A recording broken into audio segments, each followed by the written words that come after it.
I'm Amaka, the princess they call a giant, the one no man would marry. My strength, my height, they've always set me apart, made me a subject of whispers. But when I met Dyke, a hunter who saw beyond my imposing frame, everything changed. Together, we faced curses, betrayal, and a journey to redefine who I am. This is my story of love, courage, and discovering the true meaning of strength. Before we dive into this powerful story, let us know where you're tuning in from, and if you find it compelling, don't forget to hit subscribe. Life as a princess isn't what you might think. Sure, I wear fine clothes and eat the best food, but that's where the glamour ends. My name is Amaka, and in my small village tucked between mountains and fertile farmland, I'm known not for my kindness or gentle nature, but for being different. Unusually large. A giant, they whisper. My muscles, once a source of my father's pride, have become my curse. My father, King David, loves me. I know he does. But love isn't enough to shield me from the villagers' stares or the way mothers pull their children away when I walk by. Their words cut me deeper than any blade could. She's kind, they say, but who could ever marry a woman who looks like that? I try to ignore them, but their voices echo in my head. Day after day, it's the same. I smile, pretending their words don't matter, but inside, I'm a mess of doubt and loneliness. My sister, Precious, doesn't make things any easier. With her perfect features and slim figure, she's everything I'm not. She delights in reminding me. You're ruining our family's reputation, she sneers. A princess should inspire admiration, not fear. The palace feels like a cage, the walls closing in with every passing day. So I escape to the forest, the one place where the air feels lighter. Here, among the towering trees and rustling leaves, I can breathe. I can be myself. It was on one of these walks that everything changed. The sun hung low in the sky, its golden rays painting the forest floor in dappled light. I had just settled beneath my favorite tree when a desperate cry shattered the peace. Help! Someone, help! The voice was faint, but filled with urgency. My heart raced as I leaped to my feet, following the sound deeper into the forest. Branches clawed at my skin, but I didn't care. Someone needed me. And then I saw him. A man, pinned beneath a fallen tree, his face twisted in pain. He was smaller than me, most men are, but his features were striking, his dark eyes wide with fear. Hold on, I said, rushing to his side. I'll get you out. He looked up at me, confusion flickering across his face. I knew what he was thinking. How could someone like me, tall, muscular, a woman, save him? But there was no time for questions. Planting my feet firmly, I wrapped my hands around the tree trunk and lifted with all my strength. It groaned in protest, but I didn't stop until it rolled away, freeing him. The man staggered to his feet, his breathing ragged. Thank you, he managed, his voice laced with awe. I thought I was done for. I smiled, brushing dirt from my hands. You're safe now. What were you doing out here? Hunting, he said, gesturing to the bough slung over his shoulder. An antelope led me here. I slipped and the tree fell. Stupid, really. Stupid or brave? I teased, and for the first time, he smiled. It was a small thing, but it warmed me in a way I hadn't felt in years. I'm Dyke, he said, extending a hand. And you are? Amaka, I replied, hesitating before adding, Princess Amaka. His eyes widened. The giant princess, he murmured, then quickly added, I mean no offense. It's just, you're famous. Famous. What a word for my reality. But something in his tone was different, admiration, perhaps, rather than judgment. Well, Dyke, I said, you're lucky I came along. Lucky, indeed, he agreed, his gaze lingering on me a moment longer than necessary. As we walked back to the village, something inside me shifted. For the first time in a long time, I felt seen, not as the giant princess, but as a person. Maybe, just maybe, things were about to change. The days after meeting Dyke were unlike any I'd known. I found myself returning to the forest more often, hoping to cross paths with him. He seemed to have the same idea. Each time, he greeted me with the same disarming smile, his bow slung casually over his shoulder, his presence steady and kind. Our conversations started simply. He'd talk about hunting, how he'd track animals, his favorite spots, the tools he used. I'd listen, fascinated by a life so different from mine. But then, our talks grew deeper, peeling back layers I'd long kept hidden. You know, I said one afternoon as we sat by a stream, people think I'm some kind of monster. Dyke looked up from the water, his brow furrowed. Monster? That's ridiculous. Is it? I asked, gesturing to my broad shoulders and muscular arms. Look at me. I don't fit their idea of a princess. I don't fit anyone's idea of anything. He was silent for a moment, then said, You're strong, Amaka. Strength isn't a flaw. It's a gift. His words lingered long after we parted that day. I'd heard similar sentiments from my father, but coming from Dyke, they felt different, real, unforced. For the first time, I began to wonder if there was more to me than the whispers and stares. Of course, nothing good lasts without someone trying to ruin it. My sister Precious had been watching me closely. I should have known she wouldn't miss the change in my mood, the way my steps were lighter, my smile freer. That was the problem with Precious. She could sense happiness like a predator senses prey. One evening, as I was brushing my hair, she burst into my room uninvited. Her beauty was striking, even to me, perfect skin, a slim figure, a smile that hid knives behind its charm. You've been sneaking out, she said, her voice laced with faux innocence. Don't worry, dear sister. Your secrets are safe with me. I stiffened, setting my brush down. I don't know what you're talking about. Oh, come now, she said, sauntering closer. The forest? The mysterious man? Word travels quickly in the palace. Leave me alone, Precious, I said, my voice steady but my heart racing. It's none of your business. She leaned in, her eyes gleaming. Everything you do is my business, Amaka. You're the heir, remember? Every misstep you take reflects on all of us. And sneaking around with some commoner? Father wouldn't approve. I clenched my fists, biting back a retort. She wasn't wrong about the rules, but her words weren't about protecting our family. They were about control, about keeping me in my place. Precious couldn't stand the idea of me being happy, especially not with someone like Dyke. The next time I saw Dyke, I told him about Precious.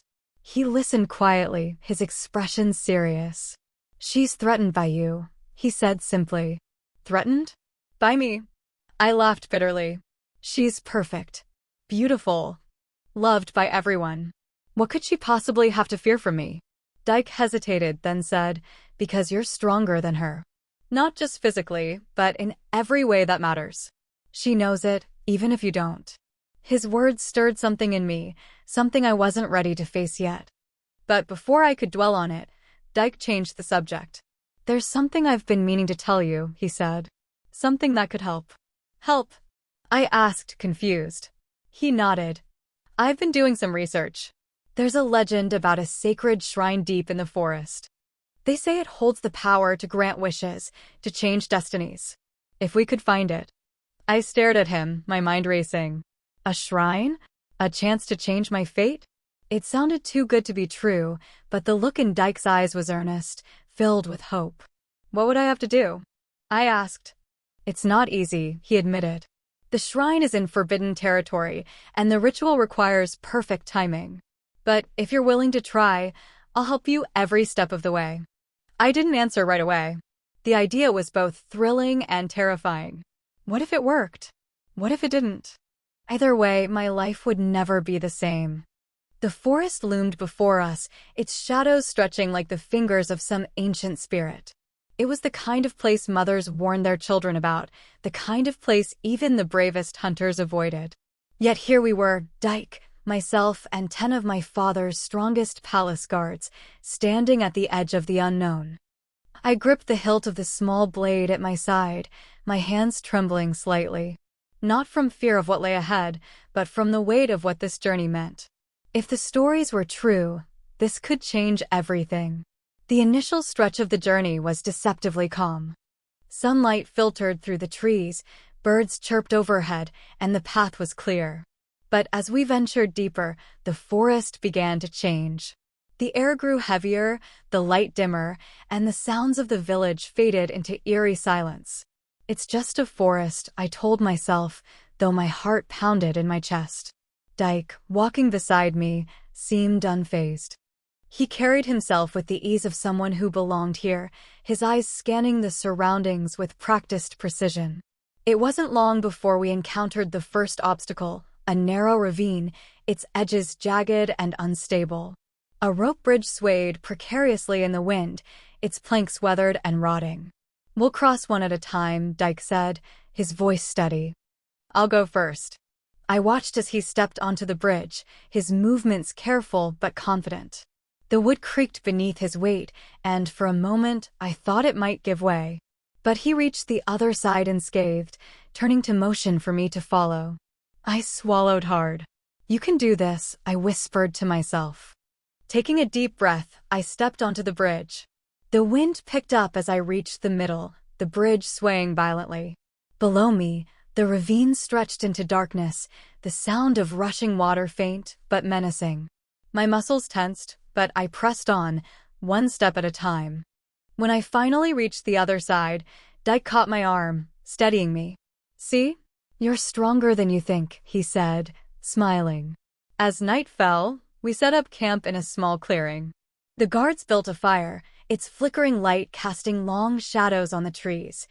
I sat close to Dyke, the warmth of the flames doing little to ease the chill in the air. "What happens if we don't find the shrine?" I asked, my voice barely above a whisper. "We will," he replied, his tone unwavering. "I promise."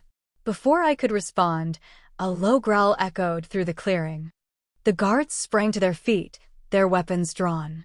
From the shadows emerged a pack of wolves, their eyes glowing like embers. "Stay behind me," Dyke said, stepping in front of me. The lead wolf snarled, its teeth bared. But before it could attack, one of the guards let out a battle cry, charging forward with his spear. The wolves scattered, their howls fading into the night. "Are you all right?"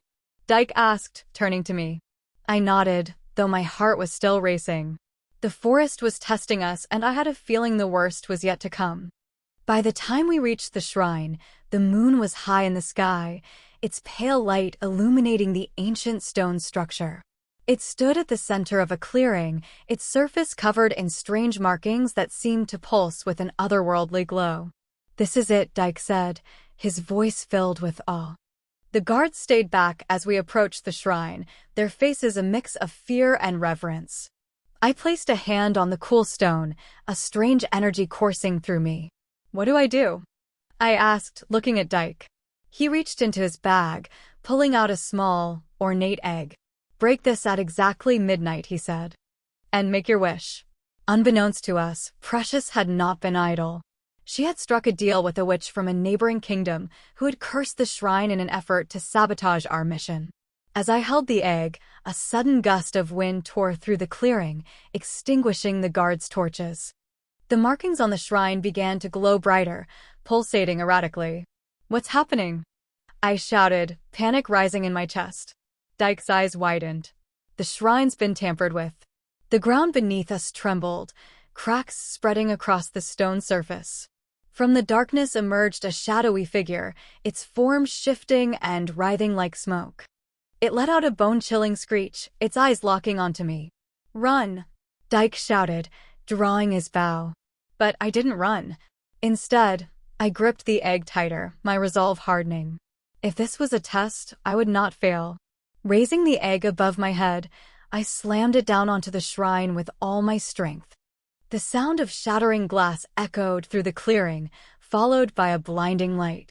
The shadowy figure let out one final screech before dissipating into nothingness. The light from the shattered egg enveloped me, wrapping me in a warmth that was both comforting and overwhelming. I couldn't see, couldn't move, but I could feel every fiber of my being tingling with energy. Images flashed through my mind. The villagers' stares, Precious's scorn, my father's worried eyes. And then, Dyke's smile. His unwavering belief in me. The warmth faded, leaving behind a profound stillness. Slowly, I opened my eyes. The shrine was silent now, its glowing markings dimmed. The forest, which moments ago seemed alive with chaos, was eerily calm. Amaka, Dyke's voice broke the silence. He rushed to my side, his face a mix of relief and worry. "Are you all right?" I nodded, though I wasn't sure. Something had changed, I could feel it, but I wasn't sure what. "Did it work?" I whispered.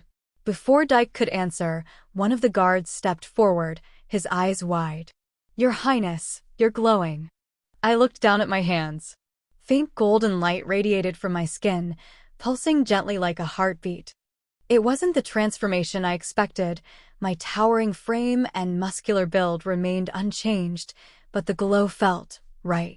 It was as though the shrine had revealed a truth I hadn't seen before. As we made our way back through the forest, I noticed things I hadn't before. The whispers of the trees, the songs of the birds, they felt more vivid, more alive. And within myself, a sense of peace I hadn't known existed. "What happened back there?" I asked Dyke as we walked. "I don't know exactly," he admitted. "But whatever the shrine did, it didn't take away your strength. It enhanced it." His words settled over me like a warm blanket. For so long, I had viewed my size and strength as a curse, a burden that separated me from the world. But now, for the first time, I saw them as gifts, gifts that made me unique. The palace came into view just as dawn broke over the mountains, bathing the village in soft light. As we approached the gates, a familiar figure emerged from the shadows. "Precious," I said, my voice cold. Her face was a mask of false innocence, but I could see the panic in her eyes. "Sister, you're back." I was so worried. "Enough," I said, cutting her off. "I know what you did." The guards behind me stepped forward, their hands on their weapons. Precious's mask cracked, and she took a step back. "I don't know what you're talking about," she stammered. "The shrine was cursed," I said. "Only someone with knowledge of the ritual could have sabotaged it. Someone who wanted me to fail." Precious's eyes darted to the guards, then to Dyke, who stood silently beside me. "I did it for the family," she said finally, her voice rising. "You've always been a disgrace, Amaka. I was trying to save us." "Save us?" I repeated, my voice steady. "You mean save yourself." She didn't deny it. Instead, she turned and ran, but the guards were faster. They seized her arms and dragged her back, her protests echoing through the courtyard. "Take her to father," I said. "He'll decide her punishment." Later that day, I stood before my father in the grand hall. The entire court gathered to hear what had transpired. I told them everything: the journey, the shrine, the curse, and Precious's betrayal. When I finished, the room was silent, every eye on me. My father rose from his throne, his expression unreadable. Then, to my surprise, he smiled. "My daughter," he said, his voice strong. "You have proven yourself in ways no one could have imagined. Not by changing who you are, but by embracing it." Tears filled my eyes as he stepped forward, placing a hand on my shoulder. "You are my heir," he said. "And one day, you will be a queen unlike any this kingdom has ever seen." The room erupted in cheers, but all I could hear was the beating of my own heart. That evening, as the sun dipped below the horizon, I found Dyke in the palace gardens. He was sitting beneath a tree, carving something from a piece of wood. "Amaka," he said, looking up as I approached. "How are you feeling?" "Different," I admitted. "But better." He smiled. "Good." For a moment we sat in silence, the sounds of the garden wrapping around us like a comforting embrace. Then I said, "Thank you, Dyke. For everything." "You don't have to thank me," he said. "I didn't do this for you." I frowned. "What do you mean?" "I did it because I believe in you," he said simply. "Because you deserve to see what I see, a strong, kind, incredible woman." My cheeks flushed, and I looked away, the warmth of his words filling me with a quiet joy. The days following our return to the palace passed in a blur. The villagers who once mocked me now greeted me with cautious respect. The golden glow that lingered on my skin seemed to symbolize something greater, a reminder that strength came in many forms. But even as I began to embrace this new chapter of my life, there was one lingering worry. Dyke. His bravery during the shrine ritual had saved me, but it had come at a cost. The battle with the shadowy figure had left him wounded, and though he hid his pain well, I saw the way he winced when he thought no one was looking. One evening, I found him in the palace infirmary, sitting on the edge of a cot as a healer inspected his side. The dim light of the lanterns cast shadows across his face, accentuating the lines of exhaustion etched there. "How are you feeling?" I asked, stepping into the room. He smiled, though it didn't reach his eyes. "I've been through worse." The healer shot him a warning look. "You'll heal faster if you stop pretending you're invincible," she said, before excusing herself to fetch more supplies. I sat beside him, my hands clasped tightly in my lap. "You shouldn't have risked so much for me." "I'd do it again," he said without hesitation. His words hung between us, heavy with meaning. I wanted to argue, to tell him he didn't have to protect me, but the truth was, I didn't want to lose him. The thought of his absence, even for a moment, was unbearable. "You're stubborn," I said finally, a small smile tugging at my lips. He chuckled. "So are you." As Dyke recovered, I threw myself into my duties. My father had begun involving me more in the affairs of the kingdom, a sign of his growing trust in my leadership. But it wasn't just the court that demanded my attention. The villagers, who had once avoided me, now sought me out. One afternoon, I visited the marketplace, a place I had long avoided due to the stares and whispers. To my surprise, the atmosphere had changed. People smiled as I passed, and children ran up to me, their eyes wide with curiosity. "Princess Amaka," a young boy said, tugging at my sleeve. "Is it true you fought a monster in the forest?" I knelt to his level, my smile soft. "It's true," I said. "But I didn't do it alone. I had help." His eyes widened. "Did you slay it with your bare hands?" "Not quite," I said, laughing. "But strength isn't just about muscles. Sometimes it's about courage and kindness, too." The boy beamed, and as he ran off to join his friends, I felt a warmth I hadn't known before. For the first time, I wasn't just the giant princess. I was their princess. While my world expanded, Precious's grew smaller. Stripped of her privileges, she was confined to a modest wing of the palace, with only a single servant to tend to her needs. I visited her once, hoping to bridge the chasm between us, but her bitterness remained. "You think you've won," she said, her voice sharp. "But you'll never escape what you are." Her words stung, but I didn't let them linger. "I don't need to escape," I said quietly. "I've found my place. I hope one day you'll find yours too." She turned away, refusing to answer, and I left her to her thoughts. As Dyke's strength returned, so did his presence at my side. We fell into an easy rhythm, our days filled with laughter and quiet conversations. It wasn't long before the villagers began to notice, their whispers now tinged with curiosity rather than scorn. One evening, as we walked through the palace gardens, he stopped abruptly, turning to face me. "Amaka," he said, his tone serious. "There's something I need to ask you." My heart skipped a beat. "What is it?" He hesitated, then reached into his pocket, pulling out a small wooden ring. It was simple, unadorned, but beautifully crafted. "This ring," he said, "is made from the tree that trapped me the day we met. It's a reminder of where we started and everything we've been through. I know I'm just a hunter and you're a princess, but—" "Stop," I said, cutting him off. "You're not just anything, Dyke. You're the bravest, kindest man I've ever known." He smiled, his confidence bolstered by my words. "Then, Amaka, will you marry me?" Tears filled my eyes as I nodded. "Yes," I said, my voice steady. "Yes, I will."